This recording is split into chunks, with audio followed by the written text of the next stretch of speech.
କ'ଣ ତୁମର ବି 100-200 ଭ୍ୟୁଜ୍ ଆସୁଛି କି ୟୁଟ୍ୟୁବରେ?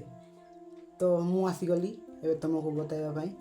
ତ ତୁମର ଭ୍ୟୁଜ୍ 100 ହେବ ନାହିଁ, ଡାଇରେକ୍ଟ ଏବେ ଲାଖ ହେବ, ତାପରେ ମିଲିୟନ୍ ଯିବ, ତାପରେ ଭ୍ୟୁଜ୍ ପୁରା 1000 ଯିବ, 1K ଯିବ।